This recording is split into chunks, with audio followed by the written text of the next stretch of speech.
Basically USA এতদিন ধরে যেটা নিয়ে বিশাল প্রাউড ছিল যে দুনিয়ার সবচেয়ে বড় সাপের ফসিল ওদের ওখানেই আছে, অ্যামাজনের ওখানেই বোধ হয় সম্ভবত। কোন জায়গাটা আমি ঠিক বলতে পারছি না, মনে হচ্ছে না।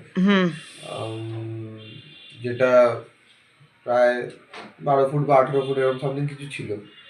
ওটা নাম ছিল টাইটানোবোয়া। আর বলা হতো দুনিয়ার সবচেয়ে বড় সাপ এখন অব্দি যেটা খুঁজে পাওয়া গেছে সেটা ওটাই, টাইটানোবোয়া। বিশাল আকারের ছিল। কিন্তু কিছু আগের বছর না তার আগের বছরই গুজরাটে একটা সাপের ফসিল খুঁজে পাওয়া গেছিল। সেটা মানে মোটামুটি 50 ফুট লম্বা, ঠিক আছে।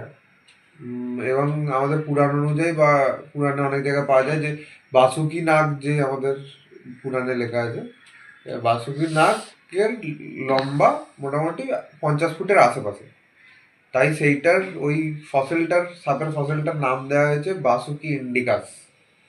এবং আজকে অ্যাট প্রেজেন্ট এখনো অবধি দুনিয়ার মধ্যে সবচেয়ে বড় সাপের fossil that is Vasuki indicus, 50 foot. ওর চেয়ে বড় নেই এখন অব্দি।